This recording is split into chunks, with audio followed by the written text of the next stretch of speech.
Welcome back to the deep dive. Our mission is always to take some really challenging source material and just deliver the absolute core insights you need. And we try to serve them up with just enough intensity to make them stick. Exactly. And today we are zeroing in on a single, really provocative statement. It's about an absolute heavyweight in the cosmic lineup, Pluto. It really is. When this source material calls Pluto the astrological agent of chaos and renewal, I mean, they are setting the stage for a conversation about the deepest possible pressures we face. That's so true. This isn't about lightweight influences, you know? Hmm. This is about seismic shifts. So our core mission for this deep dive is to unpack that tension in the source's main question. Right, which is Pluto in your chart about deep transformation or pure chaos? Yeah. We really have to figure out if this planetary energy is, at its core, destructive or if it's actually regenerative. It's just a brilliant way to frame it. It immediately highlights the visceral experience of this influence. When we talk about Pluto in this context, we're dealing with an energy that is total, it's extreme. And powerful. And powerful. It's not some mild nudge toward self-improvement. It is a forced, often painful confrontation with the shadow and, with mortality, with the ending of things. And the source specifically calls it an agent. That word implies it's an active mechanism, not just some passive background condition. It acts. So let's start right there in part one, defining this dual agent. How can a single force be responsible for both destruction and creation at the same time? Well, what's fascinating here is that the duality, chaos, and renewal, it's not presented as two separate jobs. It's more like two inseparable phases of a single unified process. Okay. If you look at, say, natural forces, like a volcano, you see pure destruction, right? But that destruction results in new land, new minerals, and really fertile ground. Pluto sort of operates on this psychological and structural level. I get the analogy, but I mean, psychologically, destruction and creation feel so contradictory. If I'm an agent of change, I should be building something. Yeah. But the source frames the destructive part first. Chaos. So how do you hold on to that role of an agent actively causing change while also needing the individual to just surrender control during that chaos? That is the ultimate tension Pluto presents. The agent quality, it implies it's a catalytic force.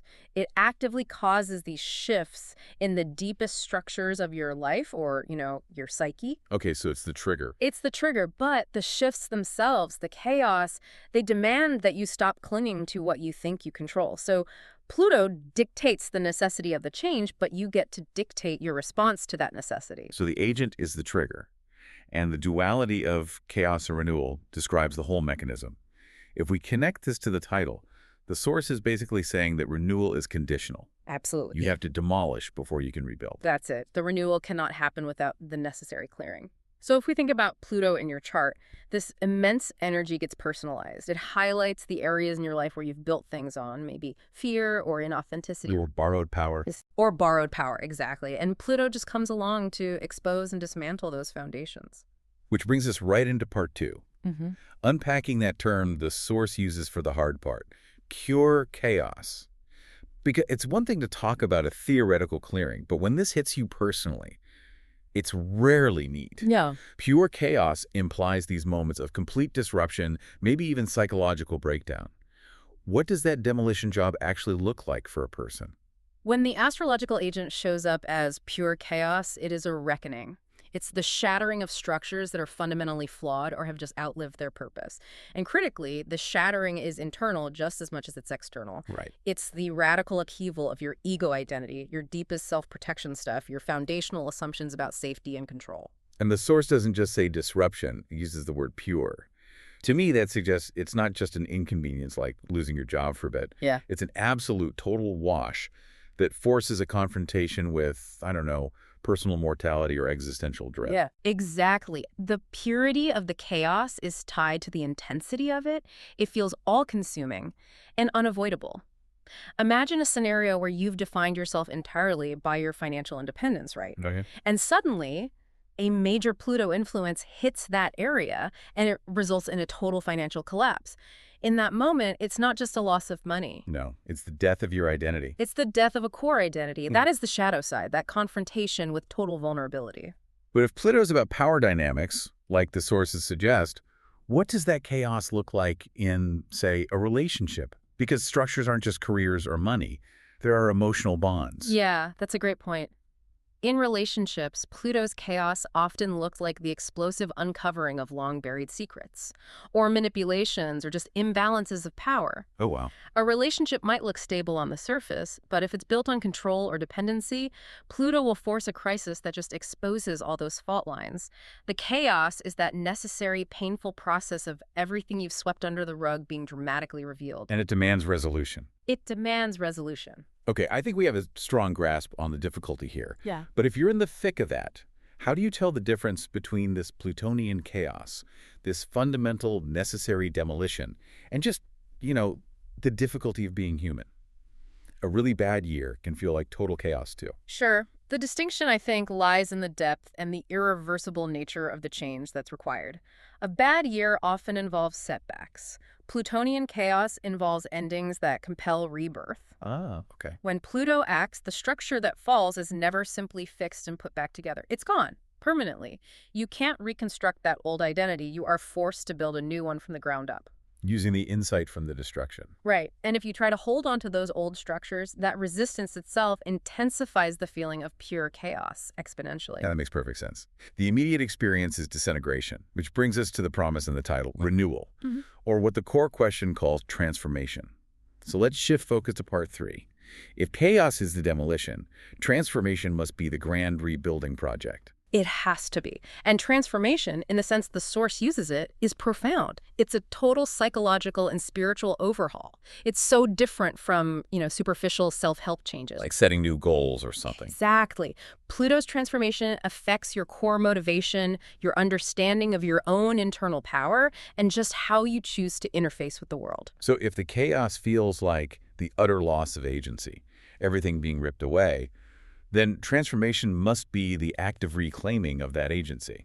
Precisely. The outcome of that renewal is rising from the ashes of the destruction. Since Pluto governs power, the transformation phase involves reclaiming personal power that was maybe suppressed or dormant or critically projected onto other people. So you stop letting other people or systems define your value. You stop allowing it, yes. Could you give us a concrete example of what that reclaimed power looks like? It sounds great in theory, but how does someone who's lived through that chaos actually manifest the change? Okay, let's consider the person whose identity was shattered by that financial loss. The chaos was realizing their worth was all tied up in their assets. Right.